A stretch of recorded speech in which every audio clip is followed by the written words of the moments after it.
Hello, I am Ghanwa Hakim, and you are watching the Arabic Hour. On today's program, we have Medea Benjamin, an anti-war activist and founder of Global Exchange and CodePink Women for Peace. We also have a short documentary entitled, What's Wrong with This Picture? Today's program features Medea Benjamin, founder of Global Exchange and CodePink Women for Peace.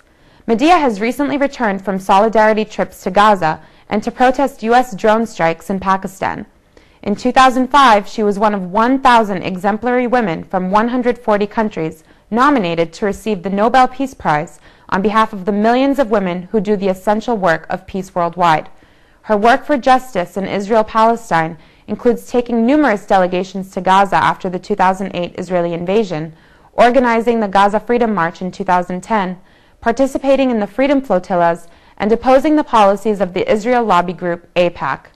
In 2011, she was in Tahrir Square during the Egyptian uprising, and in 2012, she was part of a human rights delegation to Bahrain in support of democracy activists. She was tear-gassed, arrested, and deported by the Bahraini government. Her latest book is called Drone Warfare: Killing by Remote Control. Recently, I met with Medea here in our studio and had the opportunity to discuss her activism. And now, to the interview. Thank you for joining us at the Arabic Hour today, Medea. It's certainly a pleasure to have you. So first, I just wanted to introduce our viewers to what CodePink is in general, if you could tell us a little bit about that. Well, sometimes organizations are created with a long-term vision. Ours was just a spontaneous thing that happened that we said, oh my God, after 9/11, it looked like there was a lot of rumblings to go into war, and we thought we should do something about it. It was a group of women that was meeting around environmental issues, and we just happened to be sitting around during the break and saying, what are we going to do about this pending war with Iraq at that time? We had just gone into Afghanistan, and we thought, well, let's get out there and start organizing. And we thought we'd do a couple of actions, a couple of events, and then go back to our other work, and now it's been over 10 years. And we've been evolving as we go. So it was really an effort to get women's voices out there. It's not exclusively women, but led by women. And the original goal was to stop a war in Iraq that we thought had nothing to do with 9/11. And then it's been to try to stop the U.S. occupation of Afghanistan. And our mission statement is always to take all this money that we're spending on the military and redirect it into life-affirming activities that people need in the United States, whether it's health, education, infrastructure, green jobs. And that's so hard to do. It was hard under the Bush administration, it's hard under the Obama administration, but we keep going. That's great. I think you're being a little bit modest. You're known as one of the most effective fighters for human rights, of our time. What do you think makes your efforts distinguished from other activists' efforts? I think it's just longevity. A lot of groups came and went under the Bush years, and it's been very hard under the Obama administration to get people to do something, because we could get hundreds of thousands of people out on the street to protest Bush, and when Obama's doing even worse things, like the drone killings and the continuing to give all this money to Israel and support Israel when it's killing all these Palestinians, it's been really hard to get the same kind of outrage. So I don't feel like we've been effective, unfortunately. I just feel like we've been persistent. So what do you think is the reason for this shift in the sentiment of United States citizens, where under Bush, as you said, that they were certainly willing to stand up and make their voices heard, but now with Obama they've kind of been silenced a little bit? Well, you as a young woman could probably answer this question better than I can, because it's puzzled me why the younger generation has been so hard to get them involved. But what I see happening is that people got tired after 8 years of protesting Bush. They needed a break. There was a financial crisis. They needed to take care of their families. They needed to look for work. Young people are straddled with these huge debts that they have to pay back after college. And then there was the euphoria about Obama's going to be different. I was in Cairo when Obama gave his speech after he became president and said we want a different relationship with the Arab world. And it was a amazing time to be there. It was really funny, actually, too, because it was still under Mubarak, and it was in Egypt, and he was speaking at the university in Cairo, and a couple of us Americans were there because we had just come back from Gaza, and we decided we were going to make this big banner that said, "Obama, stop supporting Israeli war crimes." Well, you can imagine the Mubarak regime did not want us there, but yet the whole international media was there. And so we got to do this protest right in the middle where all the people were coming in, where Obama was coming in and everything. And it was just one of these moments where you saw that the Arab world so wanted to love the United States, so wanted to believe Obama. And I think the American people wanted to as well, especially those who were protesting under Bush. So they wanted to give him a honeymoon, let him try to work these things out. And I think between all of those factors, the economy, the change, the support, the partisan politics in this country astounds me that people who would yell and scream about certain things under Bush then wouldn't do it because it's a Democrat in office. So you factor in all of those things, and we've got a very weak movement that cares about peace and justice issues internationally. So would you say that the relationship of America and the Middle East has taken a step backwards, or whether it's just the same as it was under Bush? Yeah, I mean, under Bush it was awful. Then come Obama, and there was this moment of euphoria and people saying, let's give this guy a chance, and now it's just kind of gone back to where it was before. I mean, the polls show that so many countries in the Arab world are now almost back where they were in the Bush years in terms of their attitudes towards U.S. policies. So you mentioned that CodePink started with anti-war protests on Iraq and Afghanistan. Are you involved in other areas of the Middle East as well? Yes. It was a big issue within a lot of local CodePink groups whether to take on the issue of Israel-Palestine. It was a divisive issue for some of our local groups, like in New York. The whole group kind of imploded over it, and they said, no, we came together to focus on the post-9/11 attacks on Iraq and the invasion of Afghanistan, and that's what we should focus on. And others saying that we have to be women and men for peace, and if we're doing that, we have to look at other areas of the world that are so important. And it was a tough one for me because I come from a Jewish family. It was the one issue that I could never bring up with my father, for example, who was supportive of a lot of the other things I did. And I thought, well, we've got our hands full. We've got so much to do. But then when Israel invaded Lebanon in 2006, I decided I really had to go and see for myself what that was about. And we went during the invasion itself. And I remember it was really hard to get in. And the roads, there were big bomb blasts in the roads, and we would hear at nighttime, the bombs going off and then go off in the morning to see the damage that had been done, and seeing the bombing of these civilian areas, and then in the south how it was just destroyed, shocked me to no end. And we started working with some of the refugees from Lebanon who were coming from the south, and realized that we had to get involved around the issue of Israel. And then especially after the Operation Cast Lead, the 2008 invasion of Gaza, that was like really over the top because we went right after that as well. And the devastation was something I just never would have believed, the destruction of this tiny little strip of land. And after that, we came back and said, if people don't want to work on these issues, they can find other groups that they're going to work on. But as CodePink, we're going to jump into this and focus on U.S. money going to Israel, join the movement for boycott, divestment, and sanctions, and we've been part of this movement ever since. So I think, it's very interesting that even within a group of peace activists that there is some resistance, and you find this in many different groups. There's always some kind of resistance to this Israel-Palestine issue. Why do you think that came to light within your own group?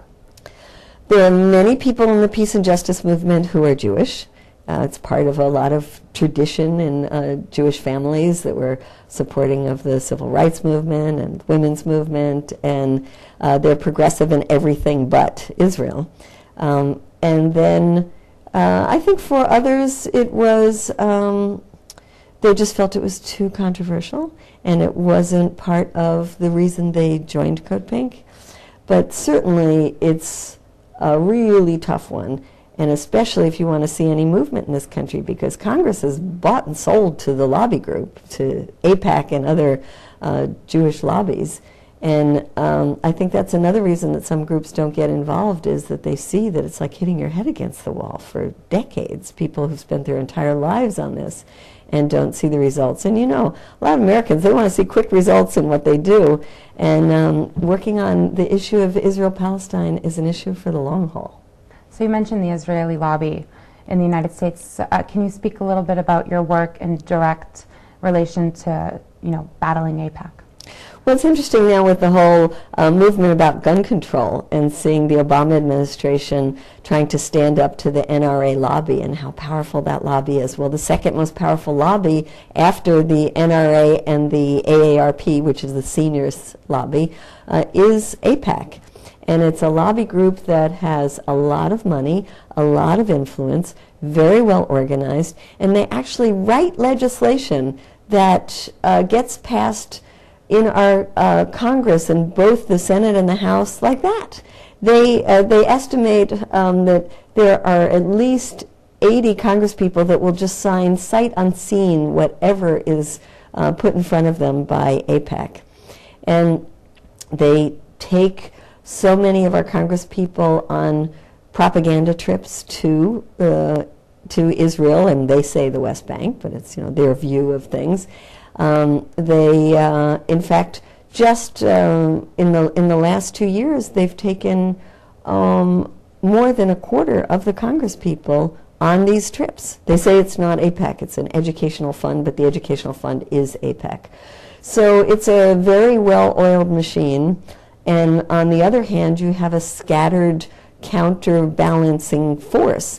You have the Arab community that has been really cowed by so much repression post 9/11, afraid to stand up, afraid to be labeled as anti-Semitic. And you even have a very strong fundamentalist Christian community that's supporting the AIPAC lobby and the Israeli government. So we haven't been successful in building up a strong enough force to counter the AIPAC lobby. So how do we build that force? How do we unify, these voices that are coming from various groups into one group to stand up for Palestine and Palestinian rights and the future of Palestine? There's so much movement happening now, and I'm feeling optimistic about it, from the Students for Justice in Palestine that you see cropping up at universities all over the country, to groups like Jewish Voice for Peace that are becoming stronger. I take a lot of exception with the positions of groups like J Street, but it's good to see a group like J Street that is formed to be a counterbalance to the AIPAC lobby that at least takes a more nuanced position. There is a fight right now with the new Secretary of Defense, the nomination of Chuck Hagel, and the fact that AIPAC behind the scenes really opposed Chuck Hagel for things that he has said about the Jewish lobby, and that he doesn't want to go to war with Iran. And AIPAC hasn't been able to take him out of the nomination, and he will probably be the next Secretary of Defense. That's a really strong message that AIPAC doesn't rule the roost totally the way it has in the past. And I think that opens up for Congress people to maybe get a little bit of a spine, opens up to other groups to feel a little bit stronger. And now for the last 3 years, every year that AIPAC has its annual lobby meeting in Washington, D.C., we at CodePink, with other groups, have been doing a protest and a counter conference. And we'll be doing that again March 2nd to 5th in Washington, D.C. If any of your viewers are able to make it to Washington, we need people to come and join us. And it's actually really not only educational, because we learn about these issues together, but it's really fun because we go out in front of where they're holding their conference, and we do Depka dancing, and we do our own version of Hava Nagila that's part of the boycott, divestment, and sanctions movement. We build a wall like the apartheid wall, and then we tear it down. We go out in settlements. We set up a whole thing of settlements that we go in, and then we kind of tear down the settlements. And we also go into Congress when they're going into Congress and go in with a very different message, which is to cut the $3 billion to Israel. And are there any, local boycott, divestment, sanction efforts? There's local campaigns happening in communities all over the country. For example, in this area, there's been a focus on the Cambridge Co-op to try to get them to stop carrying Sabra hummus. And it creates a lot of debate, a lot of good debate issues come out of that. And in this case, they won that fight. And there is a campaign around SodaStream. I don't know if your viewers even know SodaStream, but it's kind of become this huge company. And there is a new campaign, and locally it's active to go in front of both the bigger stores and some of the smaller stores that are selling SodaStream and try to educate consumers and try to put pressure on the stores to stop carrying SodaStream. Those are great ways to be in the community because you're standing out there, you're talking to people, you're giving them information, you're engaging in conversation, and all of a sudden what's something that seems like a really far away issue, like how am I going to have an impact on what's happening in the Middle East, becomes something local that you can actually affect. That's a little bit of your focus on the work in the United States. Do you also take trips to the Middle East and lead protests there? We've been so inspired by the Arab Spring, and we've managed to take groups and be in solidarity with democracy movements in a number of the different Arab countries. We were in Tahrir Square during the revolution. It was one of the most amazing things I've ever witnessed in my life. We have been, ever since then, in support of a lot of the grassroots Egyptian groups, and especially those that are working with women. We have worked with groups in Bahrain. We were invited to be part of a delegation of human rights activists. Very hard to get into Bahrain because when the government of Bahrain knows that you're going there as a human rights activist, they won't let you in. So we had to go in as if we were tourists. And some of us got in, some of us didn't get in. And we spent our time there every day out on the streets getting shot with tear gas and experiencing the kind of repression that the democracy movement has been experiencing there every day since the uprising began. And unfortunately, not only are we being tear gassed by tear gas coming from the United States and shot at with weapons coming from the United States, but also the Navy has its fifth fleet in Bahrain, and so the U.S. has been supporting the repressive government there. And then in Washington, D.C., where I live now, we're supporting a lot of groups that ask us to join with them when they're protesting at the Saudi embassy, when the prince is coming to town, or when they're at the any of the Qatar embassy, for example. We've been very supportive of the Qatari poet Al-Ajami, who has been jailed for his poetry, and he has been sentenced to a life in prison. And so we go out regularly and protest at the Qatar embassy. So there's a lot that we do to support the Arab American community and the Arab community that come to us and ask for support, whether it's traveling to the site or doing things in Washington and other cities. In terms of protests that are ongoing in the Middle East, for standing up for Palestinian rights, democratic rights, we know that the majority of Palestinians are getting up and going out there and peacefully demonstrating against the occupation. Do you maintain a connection with those specific activists in Palestine and Gaza? Yes, we've taken a number of groups to go to Palestine. We always take them to go out with the demonstrations in places like Berlin. We're really excited about what is happening every single Friday in the West Bank with new the equivalent of settlements or outposts being set up by the Palestinians themselves. The wave of nonviolent resistance that has been growing has been really incredible. I'm so glad that there are outlets like the documentaries and other movies that's come out recently that show that side of the nonviolent resistance, because, of course, people always ask, where are the Gandhis in the West Bank? Where are the Gandhis in Palestine? Where are the Gandhis in Gaza? And now we have some examples to show them. And so we continue to be in solidarity with those protest movements in the West Bank, in East Jerusalem, as well as in the Gaza Strip. And we're one of the only groups that is able to get people into Gaza. We go through Egypt. We've managed to make relations with the foreign ministry, both under the Mubarak regime and now in the post-Mubarak times, that allow us to get into Gaza. And we think it's really important to keep taking groups there so that there's more people who can come home, can talk about it. Because, of course, from the U.S. side, you hear, well, the Israeli settlements have been dismantled in Gaza. There's no occupation there. And we say, oh, yeah, when the people in Gaza don't have control over their territory, either by land, by sea, or by air, and when the majority of people only want to do what everyone around the world does, which is take care of their families, have their own small businesses, be able to import and export inside and outside of Gaza, and they're not able to do that. When people see that with their own eyes, they're really shocked, and they come home and they become the strongest advocates for changing U.S. policy. So, you know, the Israeli government themselves, they are extremely well versed at framing the issue in their eyes.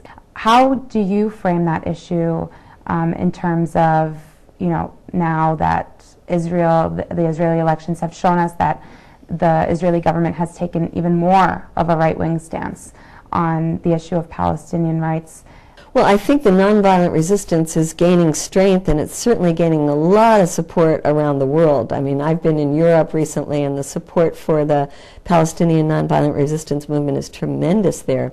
We've had a campaign to boycott the cosmetic products made in the settlements called Ahava, and we've been very successful globally in this boycott around Ahava. So I think having that kind of movement here where people can get involved and go to a store and actually do something in the store, trying to get the store to stop carrying these goods.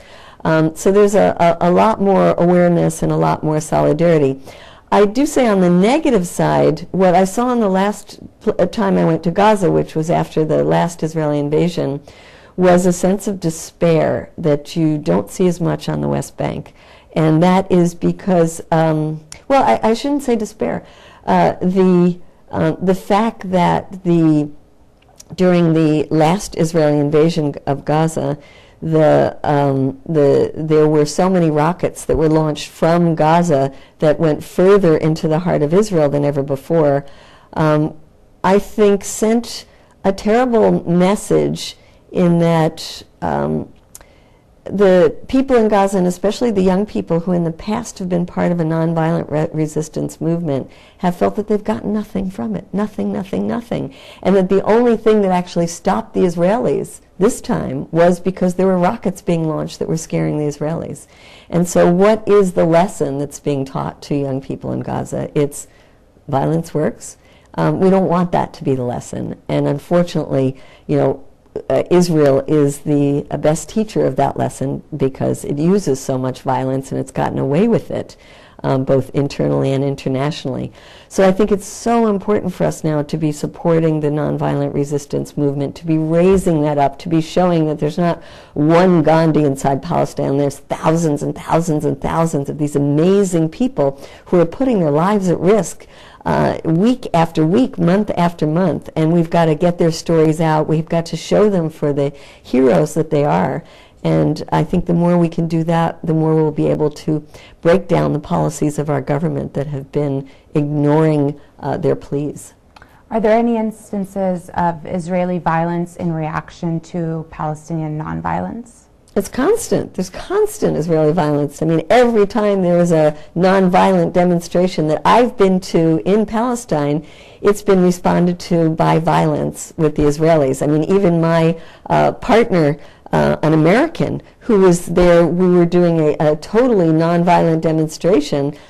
He got hit by a rifle by an Israeli and had to be taken to the hospital. So it's constant. And we see that in the West Bank, and we see that in East Jerusalem, and we see that in Gaza as well. My last trip to Gaza, we were accompanying farmers who were only trying to farm their land, and their land abuts on Israel. What can they do? And the Israelis, this was even after the ceasefire, the Israeli soldiers shooting at poor farmers that were merely trying to farm their land. And we see it with the Gazan fishermen that are just trying to make a living because they need to feed their kids, going out into the ocean, into area that is deemed internationally in their rights to do, and the Israeli military firing at them, confiscating their boats, taking away their only means for providing for their families. So unfortunately, there's constant examples of the Israeli government using force against not only nonviolent protesters, but people who are just trying to make a living.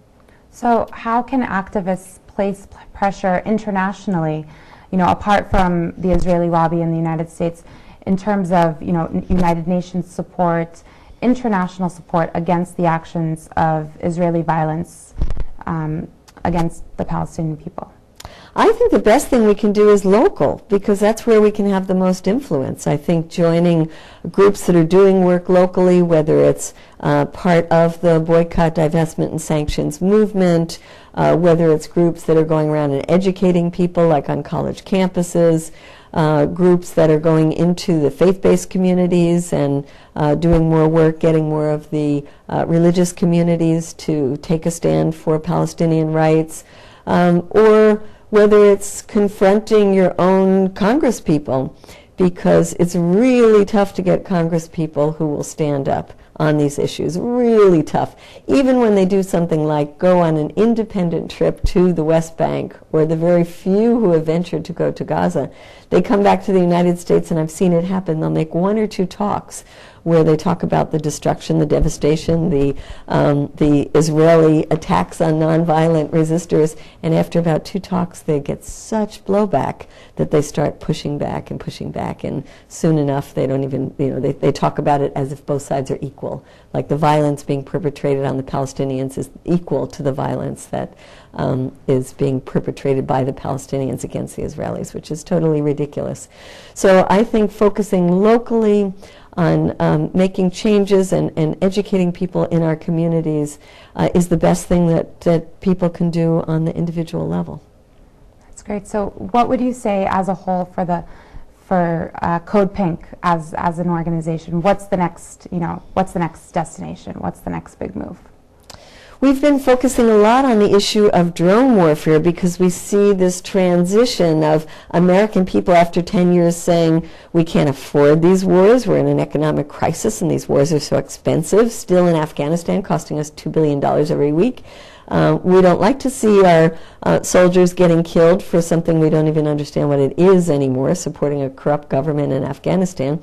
And so the transition has been to this drone warfare where our soldiers are not at risk anymore. They're in comfortable air-conditioned rooms in a United States Air Force base, and they're playing a little video game, and they're pressing a button, and they're killing people overseas, whether it's in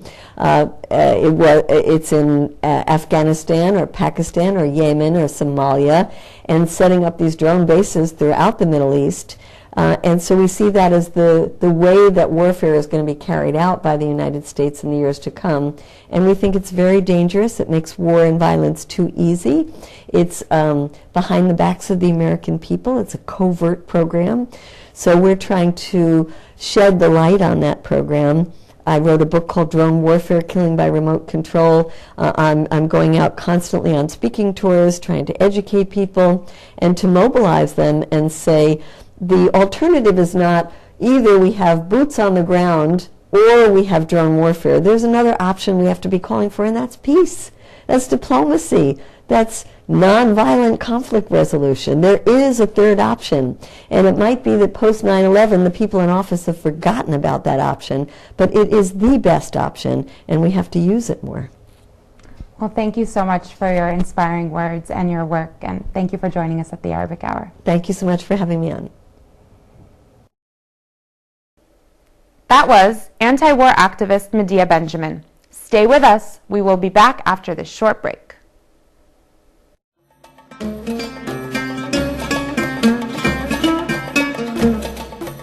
You are watching the Arabic Hour, a program of news, views, culture, cuisine, and the Arab American experience. To view today's program or any previous programs, log on to our website at www.arabichour.org.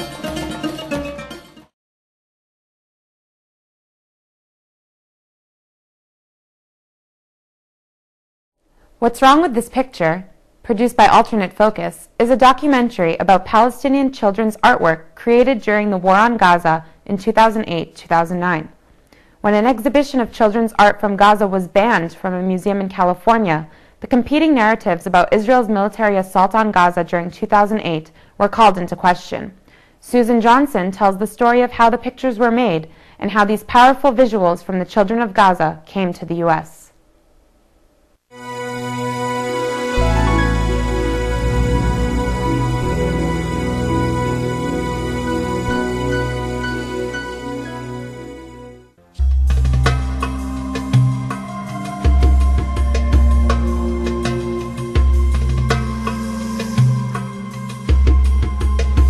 In January of 2009, Gaza was bombarded for over a month by the Israeli military, and the result was a collapse of the infrastructure.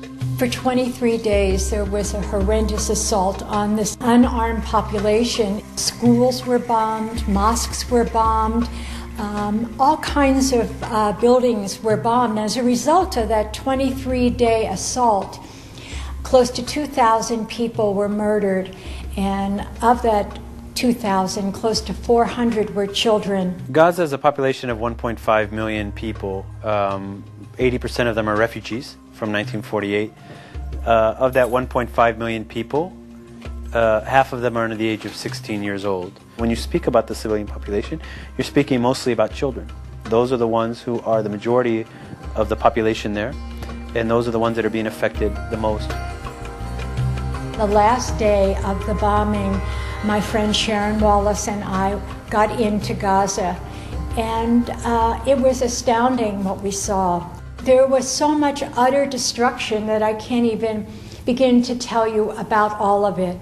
A few weeks after that, I received a phone call from Dr. Mona El Farah, who's our project director in Gaza, and she said that people in Gaza wanted to start a project called Let the Children Play and Heal. And what it was a project that trained about 400 mothers to go into schools, to work with teachers, to work with therapists, and to help the children through this tragedy that had happened.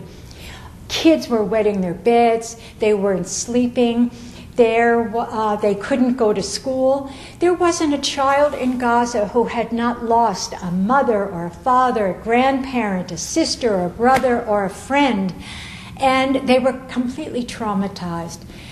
And as one of the ways in which they worked with the kids was they gave them the crayons and the magic markers and the paper and told them to draw what their feelings were and what they had seen during this assault. A woman named Susan Johnson went on a delegation last year, and she saw these drawings in these centers, and she decided that she wanted to bring them to the United States. She thought it was important to show the Americans what was happening as a result of our tax dollars that we send to Israel that purchases all of these horrific weapons that were used in Gaza. We flew off on July 24th, 2009, with the purpose of seeing what had happened, the results of what the bombing and the invasion of Israel's Operation Cast Lead. I thought I was ready, and I wasn't. It just totally shocked me. The devastation was horrendous. No matter where you were, you could see it. You could see rubble. I mean, it's my first thought, other than the children, is rubble just everywhere. We visited children's centers because children were part of our focus. And we went to, I guess, 3 or 4. And the one center, the Catan Center for the Child, we were to go visit. We went in, and they have a huge library and all kinds of programs for children. And so I got more impressed as we walked through it. And then the director, Reem, had time set aside to sit down with us and talk. And she showed us drawings from art therapy classes that the children were available for the children. The first one, I just welled up with tears because it was a confirmation of what I thought the children had gone through. And picture after picture she showed us, and they were done by, maybe children 5, 6 years old. So I tried to adjust that they were there, and I kept thinking how beautiful they were and how tragic they were, and that a child had to experience all this to draw about it. I said to one of the people in our group, I have to do something with those pictures. We talked about projects that we could do, because wherever we went in Gaza, the people said, all we want to do is live like everybody else. And I would say, and when you go back to the States, tell people what's happening to us. Tell them what our lives are like with all that's being done to us. The blockade, the siege, the day-to-day wondering if you're going to get bombed. And I said, I will. I promise I will. And they said, that's what everybody says, and we never hear from them again. And I promised, and truly meant it, that they would hear from me and I would do all that I could.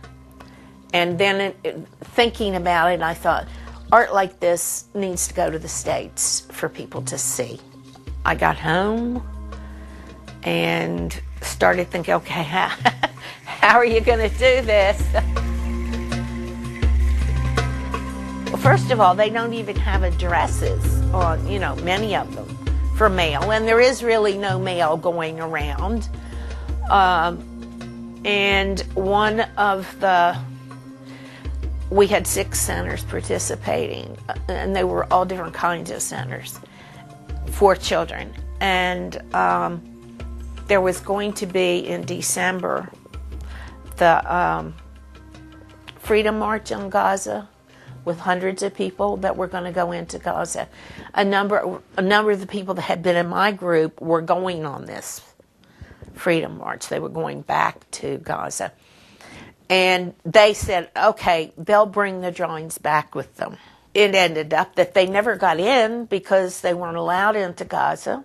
So we had that plan fell through. And then there was someone in Gaza who was coming back to the States, and she offered to bring the drawings back. And so I gave a sigh of relief, and then she found that really it was too cumbersome to bring them all back. And also she was coming back through Ben Gurion. And if I had known that, I would have said, thank you very much, but we'll have to find some other way, because they would have been confiscated and destroyed before she could get on the plane. So then we began to look for other ways of getting them. One of the senders said, okay, we can get them out for you. They all were at this one center. And they mailed them through DHL. I don't know how they did it, but I'm not gonna pry. I was just glad to get them. And this was April of 2010. I opened the package and was just totally overwhelmed by even the first picture. It took me back to Gaza, and even back to Gaza with something I didn't witness. It was like I had been there. And I cried for quite a while, and then took out the next picture. I went through all of them and was just blown away by them, and also very upset that children had to experience this.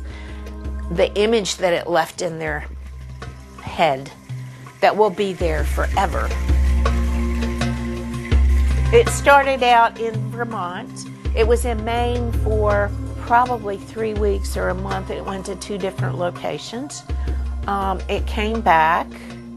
It was shown in Chicago a number of times at a number of venues. I took it out last summer to the Midwest, and then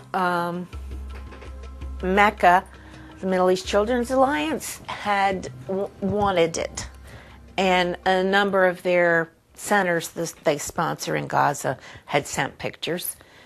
And so it went out to Oakland, California, and that's really the only place there's been an organized protest. At that point, there had been none. We've been working with MoCA, with the Museum of Children's Art, which is right around the corner here in another building, for 6 months. They were very excited about having this exhibit in their museum. We talked about different events we would do there with teachers, with kids, and talk about the exhibit and what it meant and what kids saw in it. And then 2 weeks before it was to open, the head of the board of directors from the museum came to the Middle East Children's Alliance and met with us and told us that they were no longer considering having this exhibit show there. And I was shocked.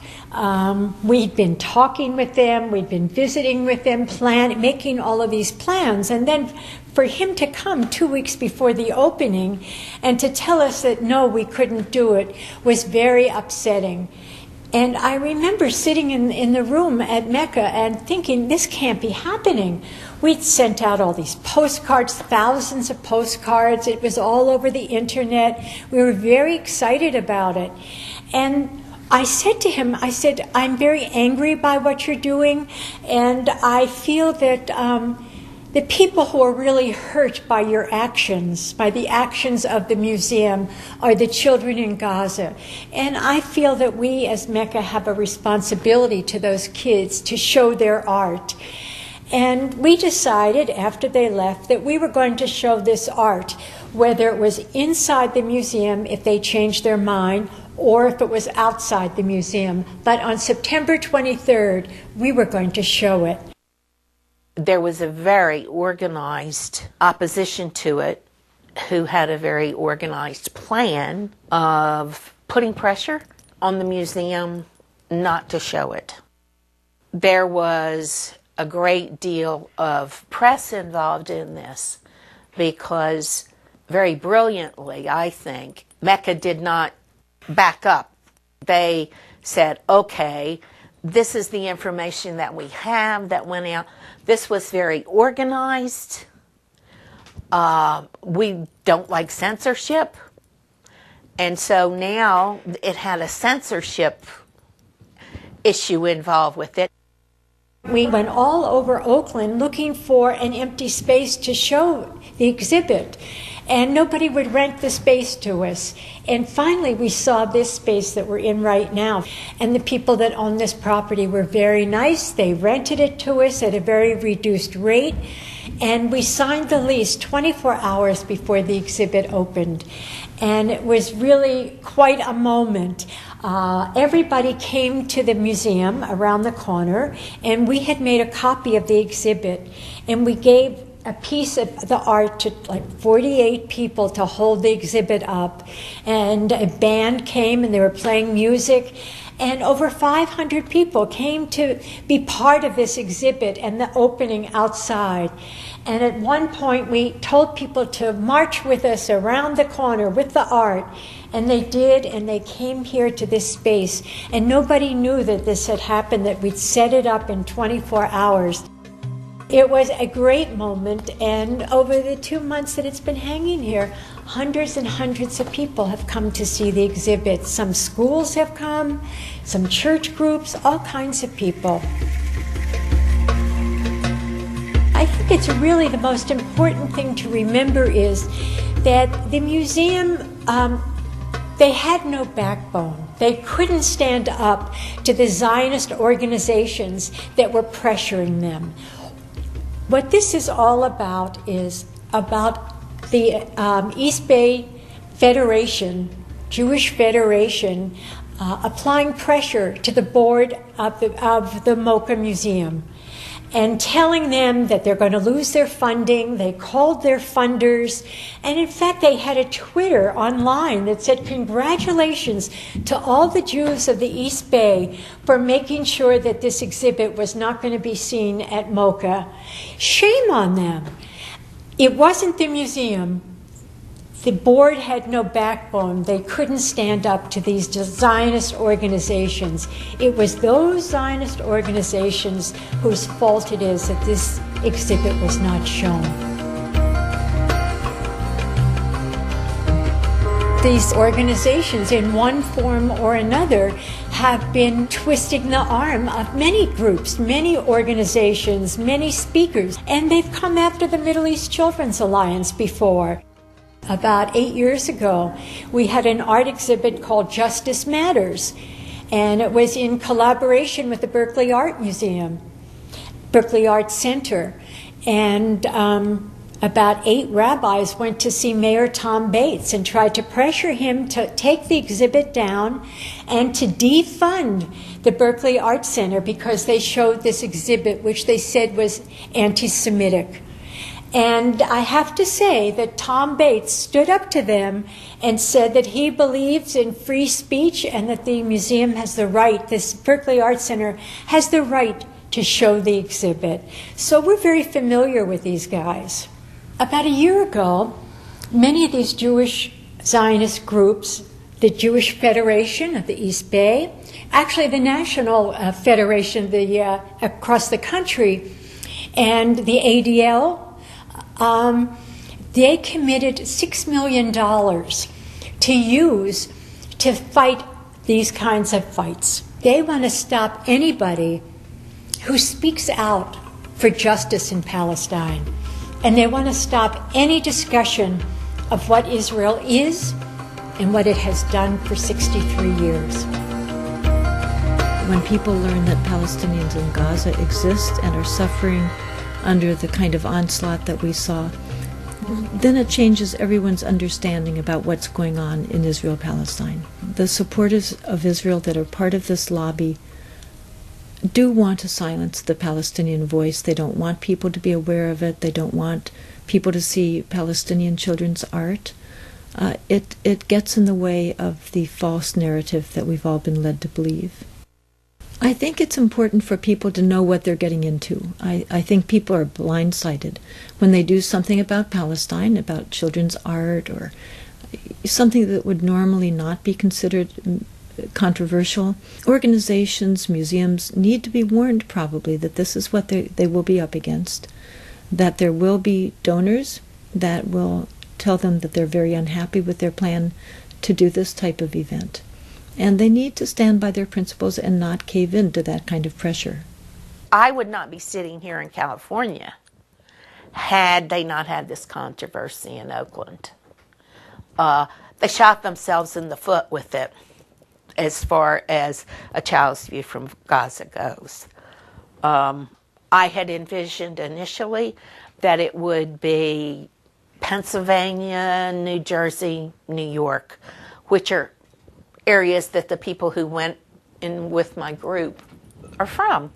I mean, I never would have thought that it would be going all over. Never. I had more requests for the exhibit than I could possibly handle, including about 10 from Europe. There were some from Canada, so I responded to those. There are now three exhibits out of all the drawings that I've had. It's been broken down into smaller exhibits, and there are 3 of them in Canada right as we speak, going in all different directions. And in the United States, since then, the issue in Oakland, when it left Oakland, it went to Boise, Idaho, and Wichita, Kansas, and New Orleans, and places in California, and then back to Chicago, where it was there for quite a while, going to places. And it also brought in people from colleges. I think that the kids in Palestine won this time. And I think they won because the community said, we're not going to listen to these Zionist groups. We're going to come see the art. We're going to come and we're going to demonstrate. And we're going to keep coming to see the art and support the Middle East Children's Alliance. I think the losers really are the Zionist groups and the Museum of Children's Art, because the museum looks ridiculous. And the Zionist groups show themselves to be who they are. And I think that they're the big losers. And what saddens me is that I think that we Jews, I'm Jewish, I think that we are the big losers also. Because I think that people see this and hear about these kinds of intimidations, and sometimes they lump us all together, forgetting that there are many people like myself who have nothing to do with those groups other than to be attacked by them, and who believe in justice for Palestinians and believe in the right of return. And it's a worry to me. The children are my main concern. That doesn't mean I'm not concerned about others. I truly am. On both sides. I don't want anybody going through trauma. But the children in Gaza, if you look at them now, and they're playing, and then there are ones with a totally blank face. It's as though they've put on a mask because they can't deal with what they've witnessed and what they're feeling. They're going to grow up really angry. Really angry. And we are going to have horrendous problems. That's scary. The issue which I think should always be taken into consideration is what type of long-term effect these policies have on the psychological well-being and mental health of the population in Gaza. We know very well that there is a high level of post-traumatic stress disorder, PTSD, among children in Gaza. Some say as high as 95% of all children in Gaza suffer some form of symptoms as a result of living under these conditions where they're exposed to violence, rockets. Thank you so much for joining us. Some stations will be leaving us, and we look forward to seeing you next week. On behalf of the volunteers here at the Arabic Hour, this is Ghanwa Hakim, and I look forward to seeing you next week. The Arabic Hour has been brought to you in part by the William G. Abdullah Memorial Library, a resource center for information and education on the Arab American experience, the American Arabic Benevolent Association, ABA, an umbrella association for community endeavors, the Nicholas G. Barham Veterans Association and Ladies Auxiliary, providing veteran services, scholarships with community pride, and by our members as well as contributions from viewers like you. Of all children in Gaza suffer some form of symptoms as a result of living under these conditions where they're exposed to violence, rockets, helicopters, assassinations in the middle of the street, the closures, the cutting off of electricity, which is a common practice. There's only 6 hours of electricity every day in Gaza. kids going to school in schools which have been damaged by Israeli bombs, and most importantly, seeing the fear and the insecurity that comes from parents who are unable to protect their children, who are unsure what tomorrow will bring for them when bombs are falling and when people are being killed, relatives are being killed on a daily basis, which happens in Gaza quite frequently. The type of psychological impact that has within a family and within a society can't be adequately measured. And the problem for organizations like ours, and any organization who wants to address these issues adequately, let's say we want to do a project to deal with children who are suffering from post-traumatic stress disorder in Gaza, it's impossible to do it effectively because the root cause of this disorder remains in place. So if you try to treat one child or 100 children or 1,000 children, 10,000, and I said 95% of the kids there, it's been estimated, suffer from post-traumatic stress disorder. That means over 500,000 children suffer from post-traumatic stress disorder in the Gaza Strip. How do you treat 500,000 children when the root cause, which is the violence of the Israeli occupation, remains in place? What is the long-term effect of a whole generation growing up with post-traumatic stress disorder? What is the long-term implications for that society and for the larger region as a whole? Nobody knows, but let's say it's not a positive one. That when children are brought up from the age of 0 to 18, every day being exposed to violence, being exposed to a siege and an occupation which is denying them their basic rights and access to the outside world. And in addition to that, the knowledge, the people there are not stupid, the knowledge that the outside world, the international community is doing nothing about it, that is talking about democracy and freedom in the region, but when it comes to Gaza, says nothing, does nothing when their freedom and democracy is being denied, and doesn't do anything to intervene to prevent or stop the human rights violations which occur there on a daily basis. People there become very frustrated and cynical about the West and about the United States government, the United Nations, the Europeans, the Arab regimes. And this also produces, in my opinion, a very negative implication for the future in that region. I'm passionate about trying to bring about some understanding about the situation, or at least stimulate interest that people will look further.